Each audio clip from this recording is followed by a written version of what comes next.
Bueno, esta es una presentación adjunta del teórico de clamidófilas, micoplasma y bordetela, porque en el primer parcial entran solamente infecciones respiratorias y las infecciones genitales causadas por clamidia trachomatis, micoplasma y ureaplasma corresponde a los seminarios post primer parcial.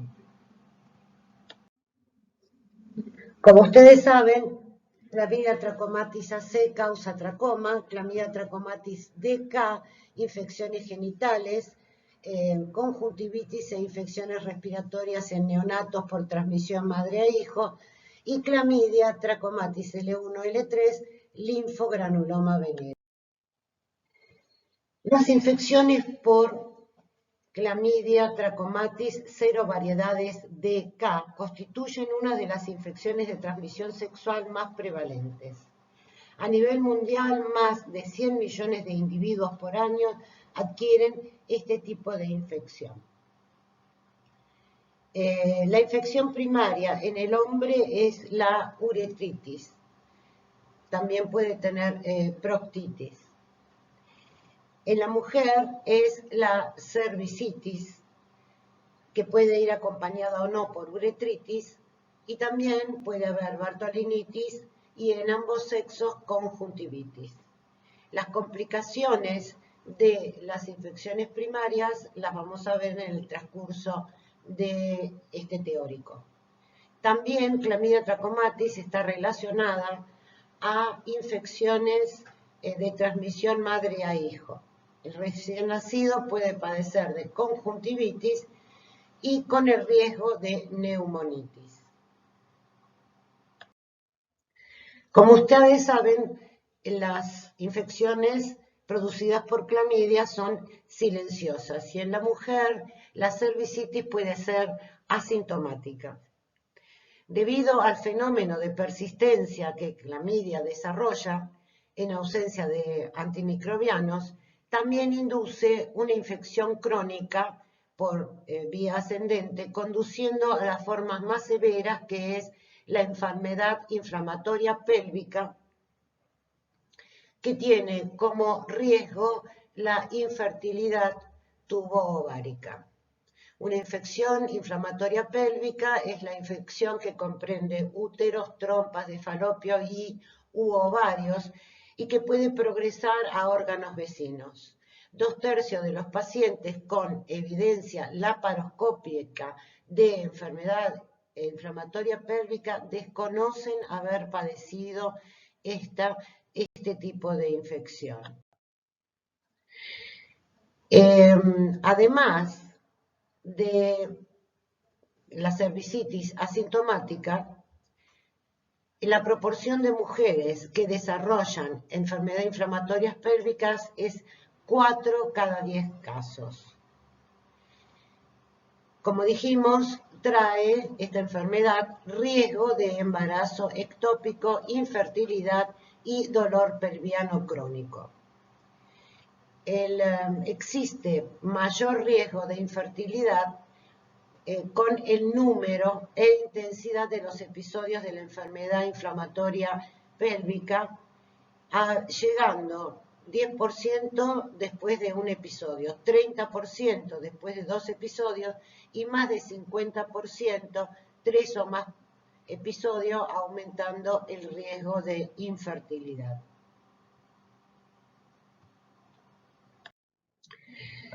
Entonces, a pesar de ser asintomática, en un número importante de los casos, la cervicitis es la manifestación clínica más frecuente de la infección por clamidia trachomatis DK en la mujer.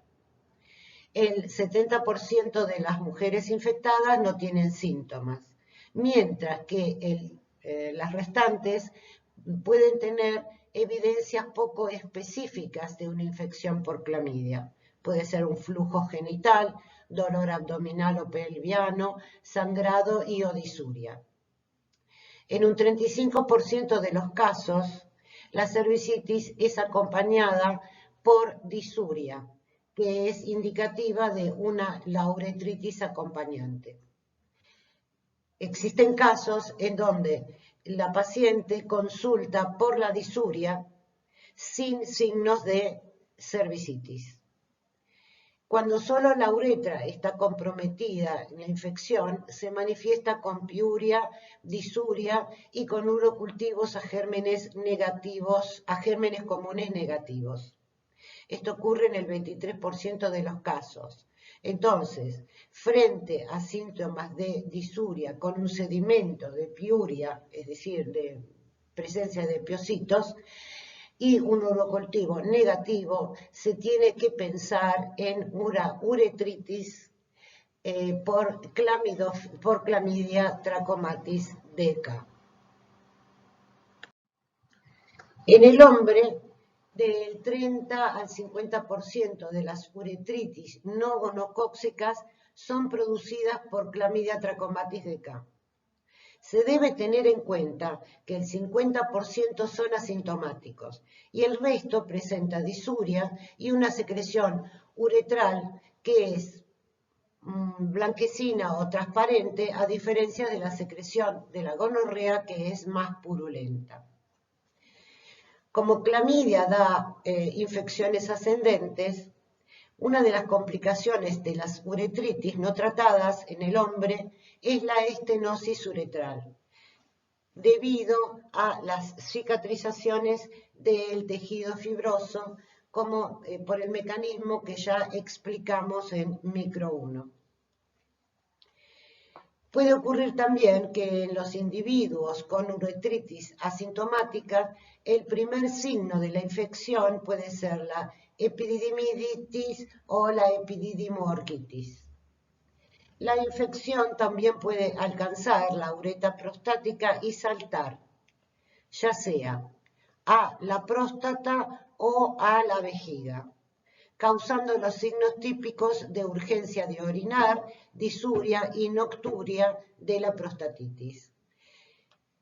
Hay casos en que el paciente consulta por primera vez cuando tiene los signos y síntomas de prostatitis.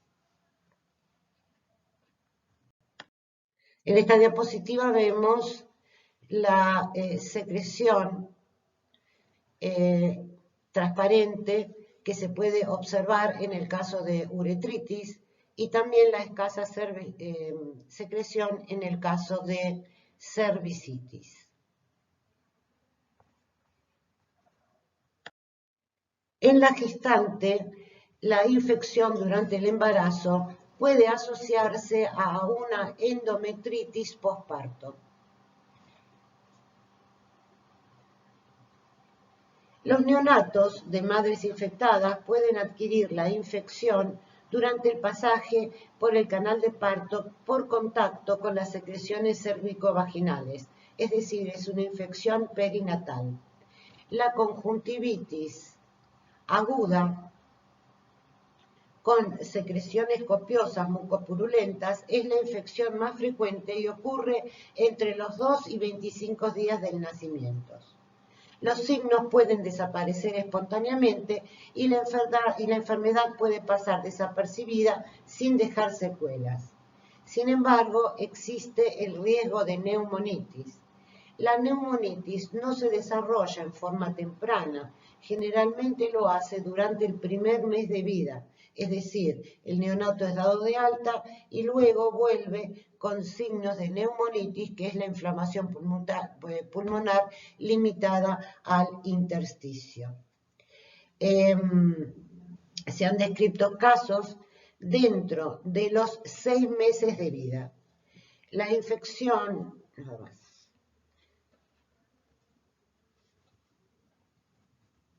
También puede ocurrir conjuntivitis, es decir, la infección conjuntival en adultos que tienen contactos con personas con infecciones genitales. Y aquí se observa la hiperemia unilateral y la descarga purulenta.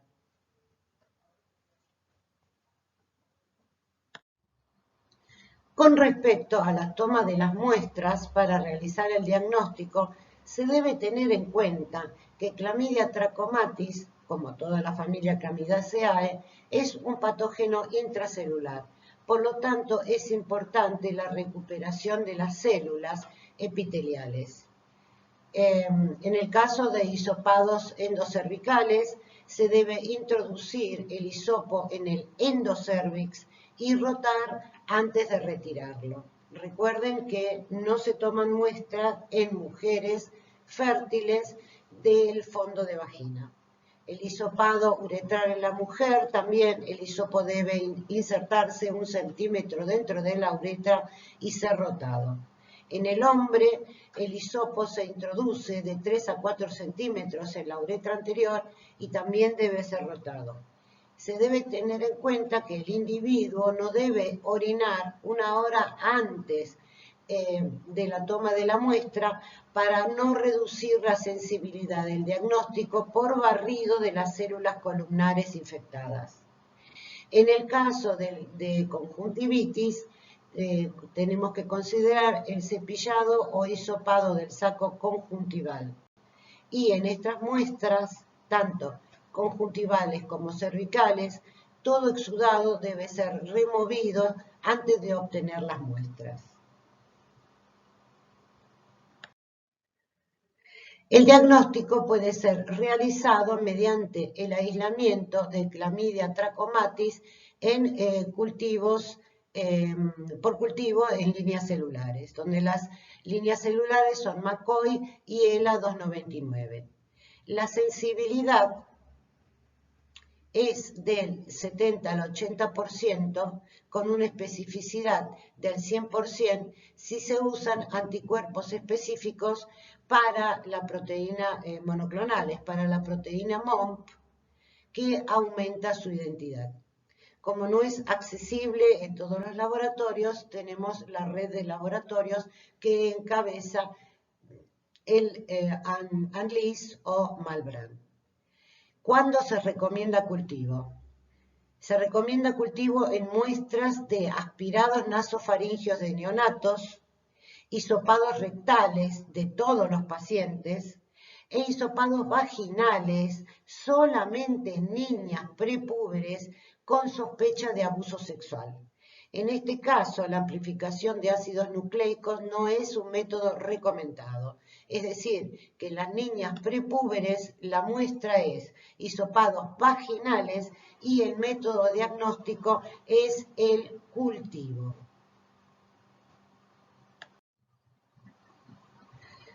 En el caso de, también podemos utilizar métodos de detección de antígenos, que también es un método directo, en donde el método más recomendado es la inmunofluorescencia directa.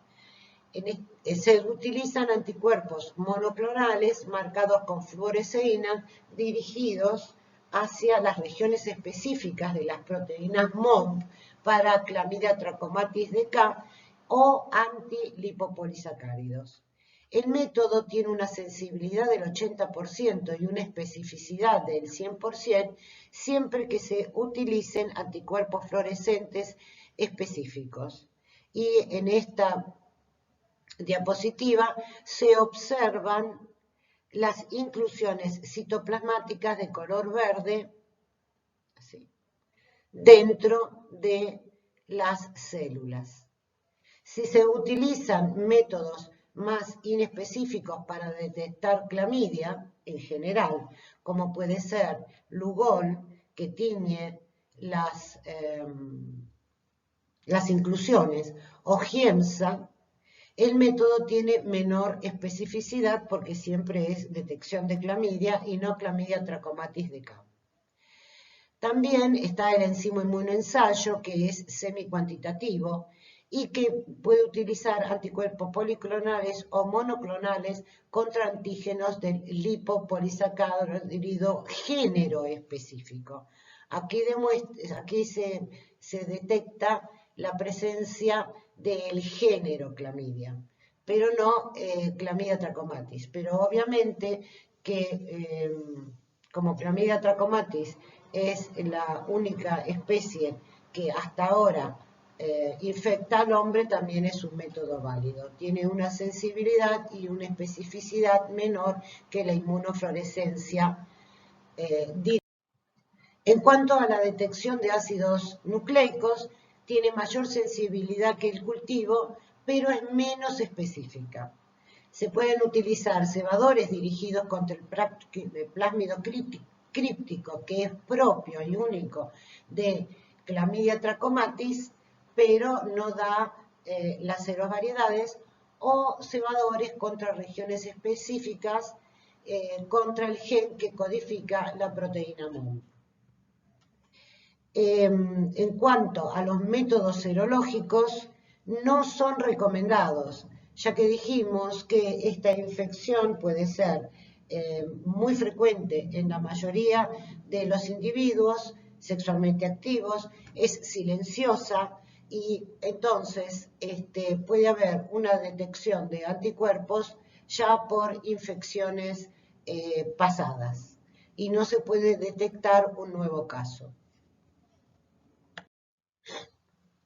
No existe para Clamidia trachomatis DK un método que sea eficiente para todo tipo de muestras. Por ejemplo, podemos utilizar la primera porción de orina para detectar la uretritis y en ese caso el método de elección es la detección de ácidos nucleicos, igual que para el endocervix, o sea, las muestras endocervicales, y para las muestras uretrales tomadas por secreción con hisopo.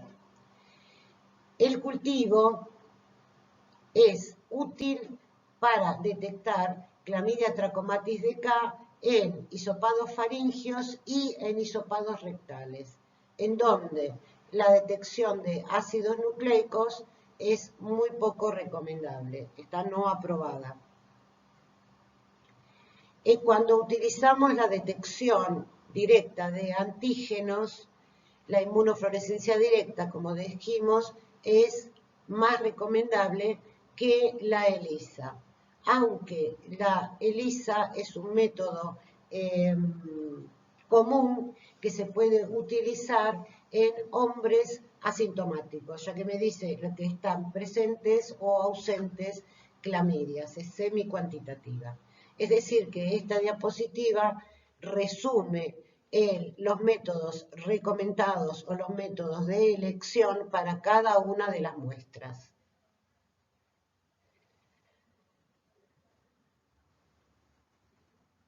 Esto es tomado de las recomendaciones hechas por el ANLIS, o sea, para el Malbrán, para la elección de la muestra y la elección del método. Entonces, la red de laboratorios nacionales que encabeza el ANLIS en infecciones de transmisión sexual para Clamidia trachomatis DK realiza inmunofluorescencia directa, que es el método de detección de antígenos de elección, cultivo en monocapa de células McCoy, cuando es necesario realizar el cultivo, como dijimos, en el aspirado nasofaringio, en hisopados rectales y en niñas prepúberes. El diagnóstico por PCR también va dirigido hacia el plásmido críptico, que también lo nombramos. In-house significa que no existe un método comercial, que ellos pusieron a punto PCR. Y el diagnóstico por PCR in-house también dirigido hacia las zonas específicas de el gen MOMP de Clamidófila trachomatis DK. Es importante en este caso, y lo realiza el Instituto Malbrán, los estudios moleculares epidemiológicos para saber realmente qué serovariedades son las circulantes en nuestro país y cuáles están relacionadas a, ya sea las complicaciones o también en el caso de sexo, hombre con mujer, y etcétera. Para eso se utiliza la genotipificación, es decir, que no solamente detectamos Clamidia trachomatis DK, sino la cero variedad circulante en la población. Y esto se puede realizar amplificando todo el gen MOMP por PCR y luego digiriendo el amplicón con distintas enzimas de restricción o secuenciación de todo el gen, entre otros métodos de biología molecular que son muy variados. Un breve resumen de Clamidia trachomatis L1-L3 que causa el linfogranuloma venéreo que ya vimos en microbiología 1. Se transmite principalmente por contacto sexual y generalmente con personas que cursan la enfermedad en forma asintomática. Especialmente es asintomático, recordemos, no solamente las infecciones en la mujer, sino también, tanto hombre como mujer, las infecciones rectales. La enfermedad sistémica presenta 3 etapas. En la fase primaria puede aparecer una vesícula herpetiforme pequeña y poco dolorosa a úlceras de bases induradas y bordes elevados. En el hombre, en la región del pene, y en la mujer puede aparecer en la vulva, en la mucosa vaginal y en el cérvix. Esta lesión primaria puede curar espontáneamente en varios días y después de un periodo latente, el paciente evoluciona hacia la fase secundaria. Un porcentaje elevado de pacientes no evidencian las lesiones cutáneas en la fase primaria y pasan directamente a la fase 2, que es cuando consultan por la infección. Como también se describió en microbiología 1, del sitio primario de inoculación de la infección, es decir, el epitelio de la mucosa, Clamidia trachomatis L1 y L3 se disemina a los ganglios linfáticos. Y los primeros signos de la fase secundaria se manifiestan entre 10 y 30 días posteriores al contacto sexual. Y es cuando el paciente puede darse cuenta de la infección. La característica principal es la linfoadenopatía supurativa, que involucra los ganglios de la región donde se inició la infección. O sea, acá se ve cómo se diseminan y acá se encuentra un ganglio. En los ganglios se produce una masa inflamada en el interior del tejido que va formando abscesos, los cuales pueden romperse y formar fístulas, y esos se denominan bubones. Acá se observa uno. El bubón puede ser bilateral en el 40% de los casos, o sea, puede ser unilateral o bilateral. También puede haber síntomas de elefantiasis, como vemos en esta diapositiva, y síntomas generalizados como fiebre, escalofríos, cefaleas, mialgias, artralgias y, por supuesto, acompañado por los bubones. Se debe tener en cuenta que si la infección primaria se presenta en la región anorrectal, la adenopatía se encuentra a nivel de los linfáticos ilíacos y obturador. Por lo tanto, el paciente ni siquiera advierte, o sea, siente todo el malestar, pero no advierte la supuración del ganglio.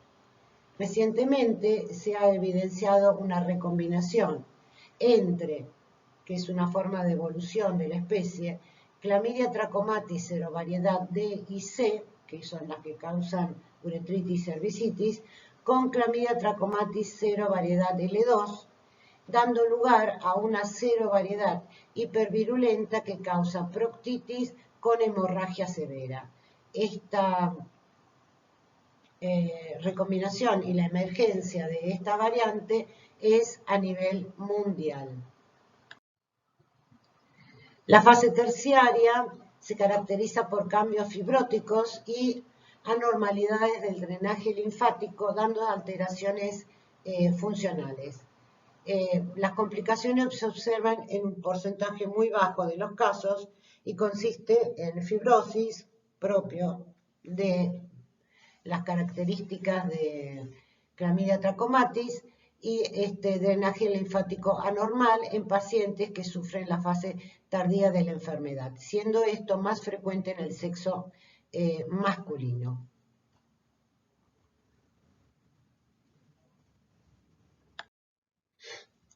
En el caso de neonatos de madres infectadas, también hay una transmisión de Clamidia trachomatis L1-L3 cuando el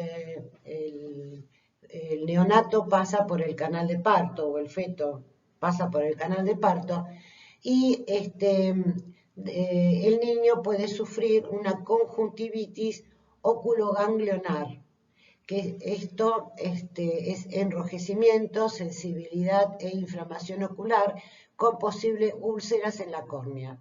A diferencia de la causada por Clamidia trachomatis DK, este tipo de conjuntivitis se caracteriza también por las linfoadenopatías submaxilares, cervicales y periauriculares, como se observa en esta diapositiva.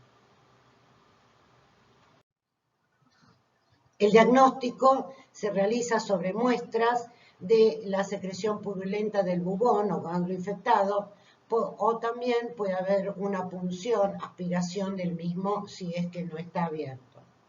También se hacen en hisopados rectales o biopsias de muestras del tracto gastrointestinal bajo asistido por anoscopía. Generalmente se realizan cultivos celulares. También se realizan detección de ácidos nucleicos mediante PCR del gen, de la región del gen MOM, de todo el gen MOM, que se amplifica todo y se hace secuenciación total del mismo.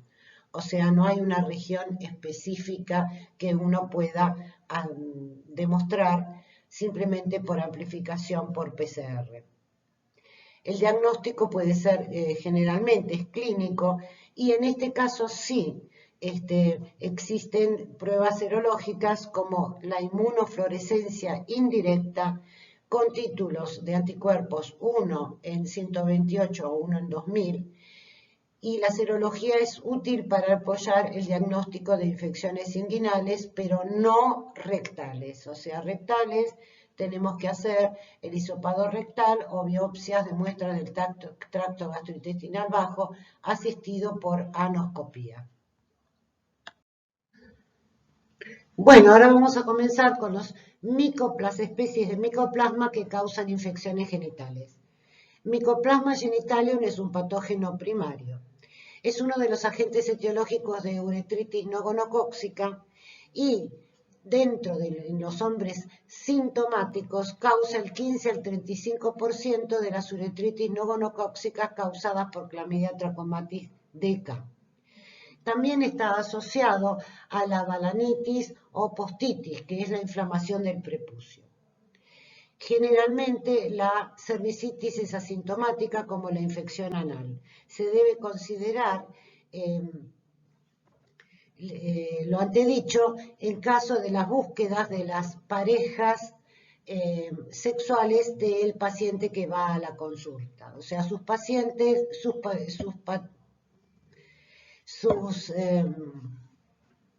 parejas sexuales pueden tener o cervicitis o infección anal asintomática. En mujeres con signos y síntomas de cervicitis, el 70% de las no causadas por Neisseria gonorrhoeae o por Clamidia trachomatis DK se deben a Mycoplasma genitalium. Las mujeres infectadas poseen 2 veces mayor riesgo de sufrir enfermedad inflamatoria pélvica con la consecuencia de infertilidad. También puede causar, al igual que Clamidia trachomatis DK, uretritis en la mujer. tanto las infecciones por Mycoplasma genitalium también han sido relacionadas a nacimientos prematuros y abortos, como ocurre con el resto de los molicutes, y lo vamos a ver en el caso de ureaplasma.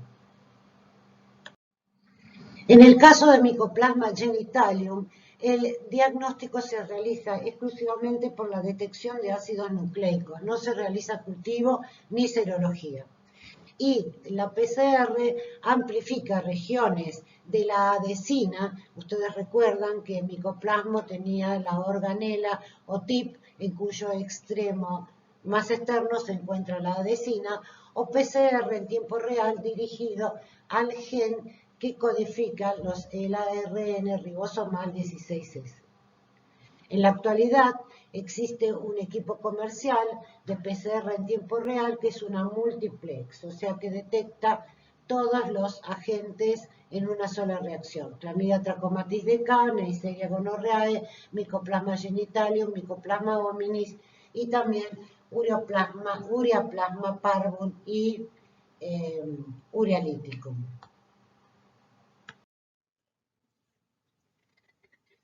Bueno, Mycoplasma hominis, como ustedes saben, es un comensal que se aísla de la microbiota del tracto urogenital en el 20% de los hombres y en el 40% de las mujeres sexualmente activos. Como potencial patógeno, ya que es flora endógena, forma parte del complejo bacteriano que ocasiona vaginosis bacteriana. La vaginosis bacteriana no es una enfermedad de transmisión sexual, pero como está en el programa, en algún lado hay que explicarla. La vaginosis bacteriana, también conocida por infección provocada por el complejo GAM, que es Gardnerella, anaerobios y micoplasma, en donde el micoplasma o el molicute principalmente asociado a vaginosis bacteriana es Mycoplasma hominis. La vaginosis bacteriana se caracteriza por la desaparición de la flora normal del exudado vaginal, que está formado principalmente por Lactobacillus, aunque en menor proporción también está Gardnerella vaginalis, bacterias anaerobias y los molicutes como Mycoplasma hominis y Ureaplasma sp.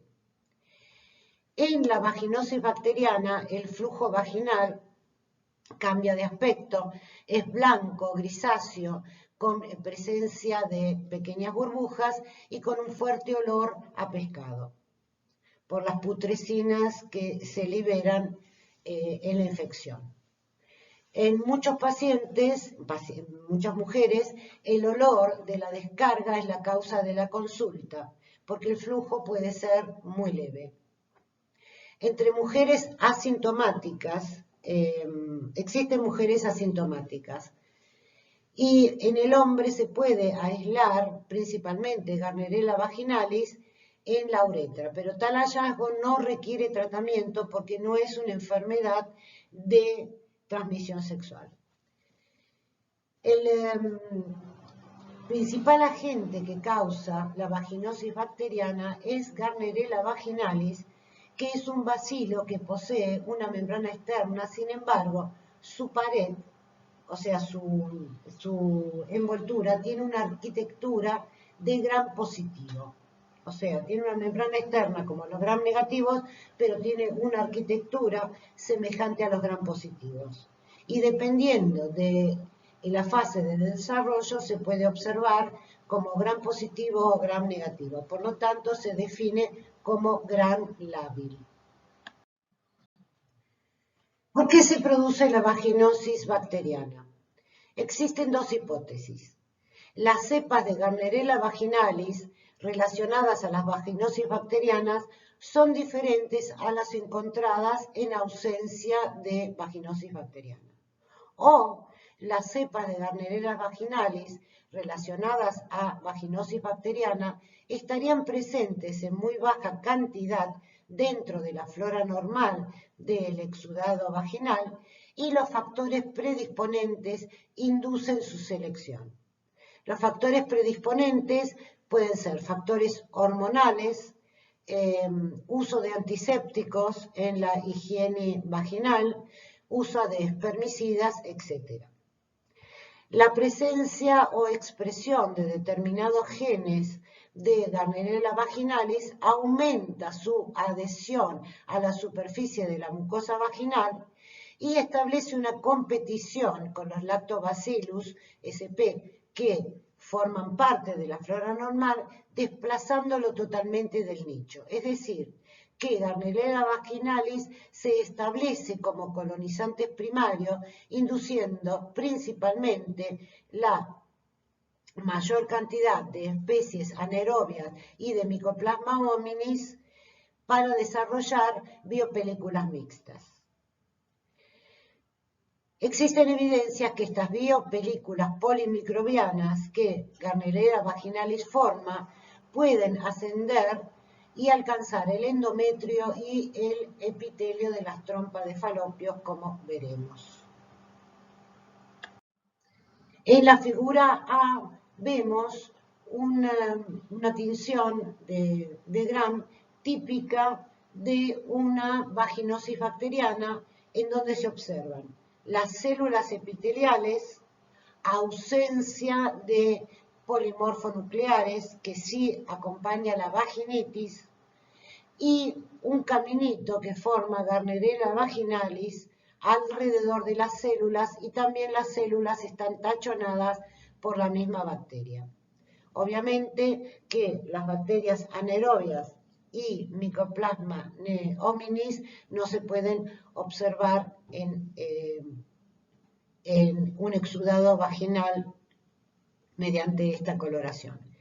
Estas células tan características se denominan células guías o Clusens.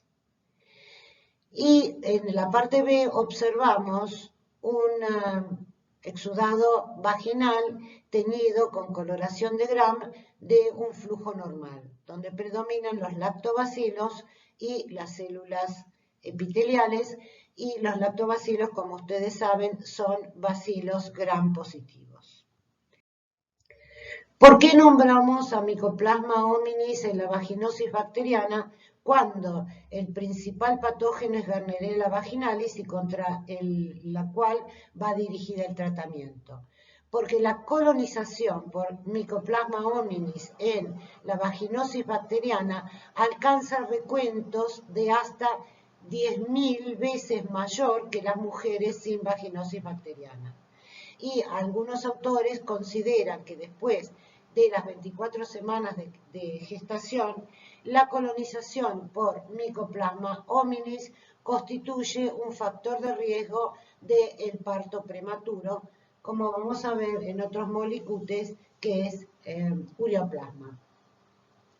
Es probable que Mycoplasma hominis encuentre las condiciones adecuadas para su crecimiento en el medio creado por otras bacterias, en las biopelículas mixtas, donde comparte su existencia con Gardnerella y bacterias anaerobias, y que cuando Gardnerella sea erradicada, él también lo sea. En consecuencia, es difícil saber si es un patógeno per se o si es un cofactor de la vaginosis bacteriana o simplemente un acompañante.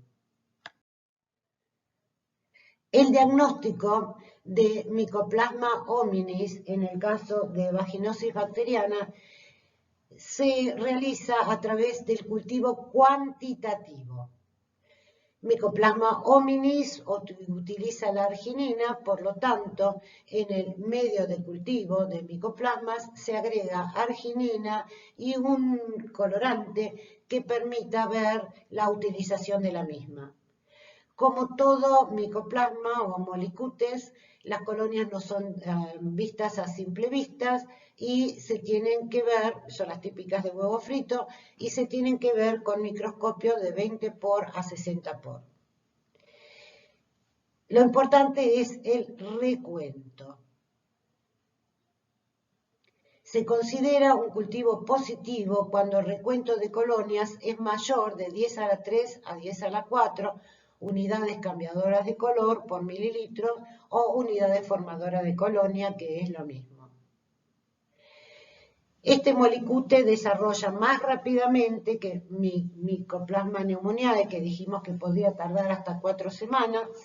Mycoplasma hominis desarrolla en 5 días, pero es de crecimiento más lento que Ureoplasma, que desarrolla antes. O sea, en el caso de una vaginosis bacteriana, Mycoplasma hominis tiene que diagnosticarse mediante cultivo cuantitativo y solamente se considera positivo cuando el recuento de colonias es mayor de 10 a la 3 a 10 a la 4 unidades formadoras de colonias.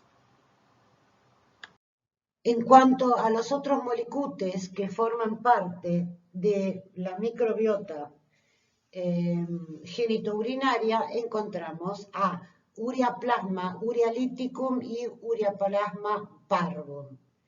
En una época, estas dos especies habían sido caracterizadas como únicas, como una sola. Y en este momento se sabe que son dos, pero presentan la misma patología. Colonizan el tracto genitourinario de aproximadamente el 60% de las mujeres y la uretra del 5 al 20% de los hombres sexualmente activos asintomáticos. O sea que son patógenos oportunistas. En muchas bibliografías antiguas decían que también podían ser agentes de uretritis no gonocóxica. La frecuencia con la cual causan esta patología es muy baja o inexistente. Realmente causan uretritis y prostatitis crónicas. También la asociación entre los ureoplasmas y la cervicitis no está clara. También pueden ser molicutes que forman parte de la vaginosis bacteriana, aunque el número en que se encuentran es significativamente menor que Mycoplasma hominis, por lo tanto le vamos a dar el crédito a Mycoplasma hominis. Ureaplasmas, Urealyticum y parvum, son agentes etiológicos de infecciones urinarias.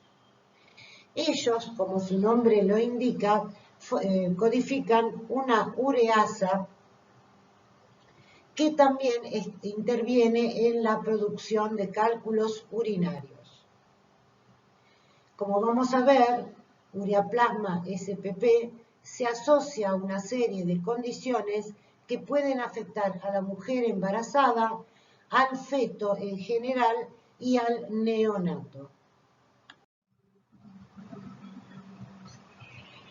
La corioamnionitis es una infección de las membranas y el corion de la placenta que se adquiere generalmente por vía ascendente en el marco de las rupturas prematuras de membranas.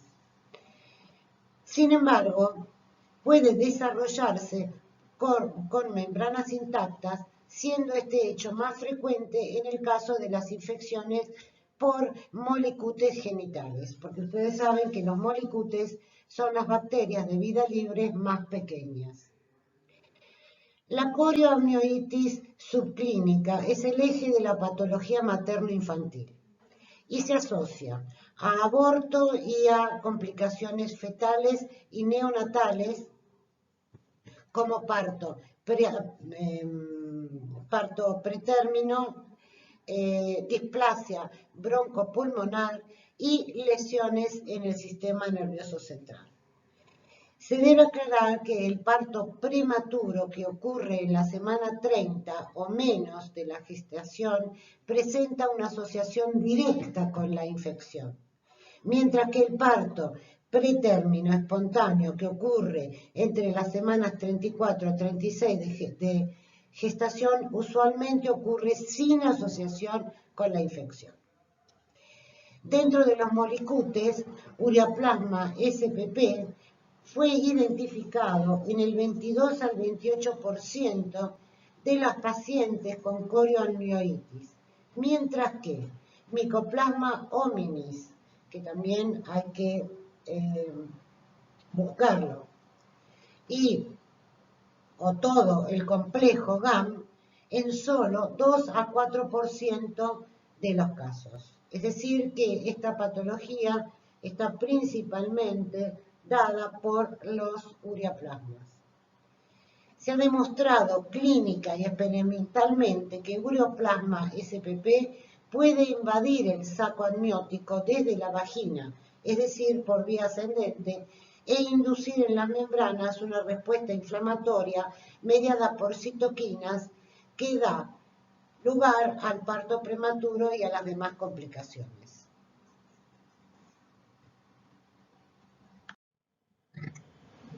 Esta diapositiva muestra la cascada inflamatoria inducida por la infección intrauterina por ureaplasma urealyticum y ureaplasma parvum.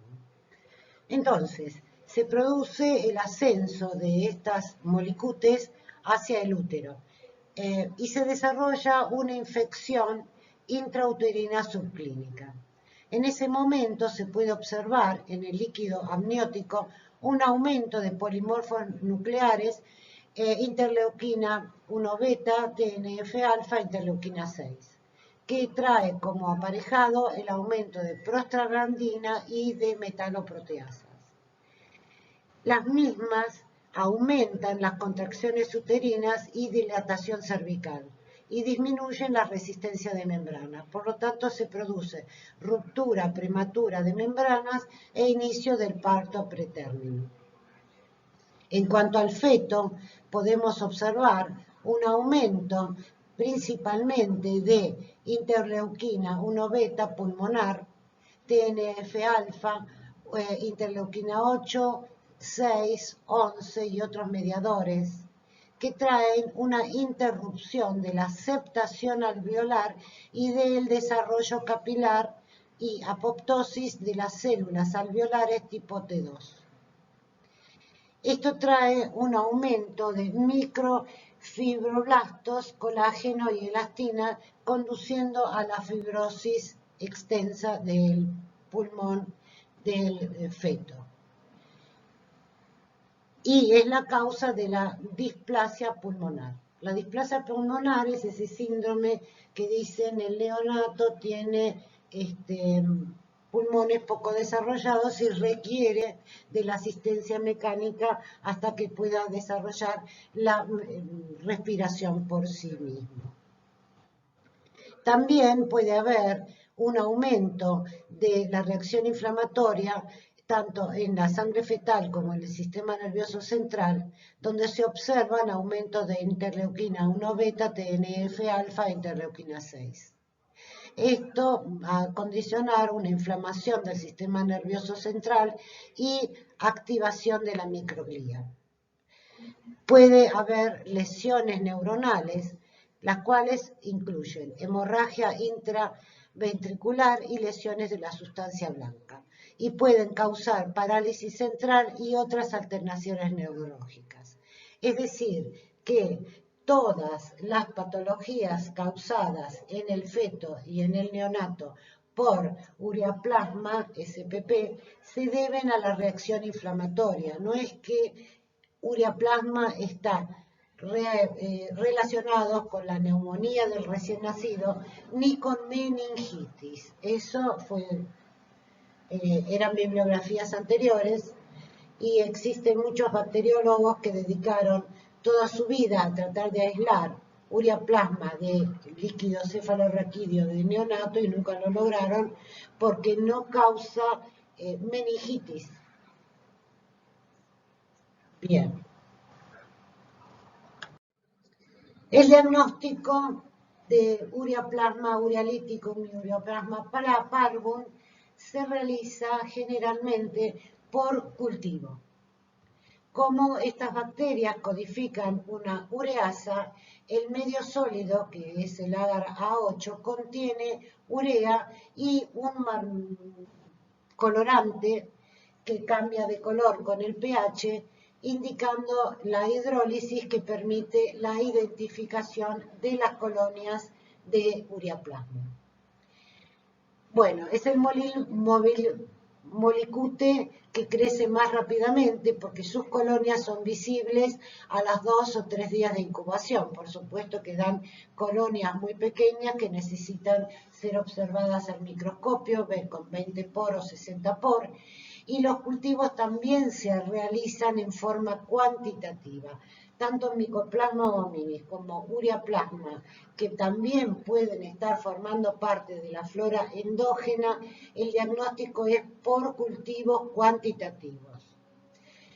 Un cultivo es positivo cuando presenta más de 10 a la 3 unidades formadoras de colonias. También se puede realizar, en este caso, la detección de ácidos nucleicos en el líquido amniótico. Tanto PCR como PCR en tiempo real van dirigidas al gen que codifica el ARN ribosomal 16S o a regiones de la ureasa o al gen que codifica un antígeno que es típico y solamente se encuentra en los ureaplasmas. Entonces, la corioamnionitis, que es la causa de los trastornos obstétricos causados por los molicutes, se realiza el diagnóstico mediante cultivos cuantitativos del principal agente, que es el ureaplasma. Pero también estudian Mycoplasma hominis, ya que de 2 al 4% de los casos puede ser debido a Mycoplasma hominis o a el complejo GAM. Tanto el complejo GAM como Mycoplasma hominis, como Ureaplasma urealyticum y Ureaplasma parvum pueden dar endometriosis posparto en la gestante. Este cuadro muestra las principales patologías causadas por cada uno de los molicutes que hemos visto. Entonces, Mycoplasma genitalium, uretritis nogonocóxica, balanitis o postitis, cervicitis, puede causar enfermedad inflamatoria pélvica y podría estar relacionada a la infertilidad. Mycoplasma hominis, principalmente asociado a la vaginosis bacteriana, y va a causar enfermedad inflamatoria pélvica en cuanto asciendan las películas polimicrobianas que forman con Gardnerella y bacterias anaerobias. Infecciones urinarias es muy poco frecuente y también es poco frecuente en la corioamnionitis, que trae los trastornos madre-feto. Sí causa artritis como todos los micoplasmas. Ureaplasma, más que todo, se relaciona a infecciones urinarias, cálculos urinarios y principalmente es una bacteria con riesgo obstétrico, ya que es el principal agente de las corioamnionitis relacionadas a molicutes. Y también trae artritis. Creo que con este cuadro queda más claro la frecuencia de aislamiento de cada patología. Obviamente que no se excluye ninguno de ellos en las distintas patologías, pero ureaplasma no está relacionado realmente con las uretritis gonocóxicas como están relacionados Mycoplasma genitalium. Muchas gracias.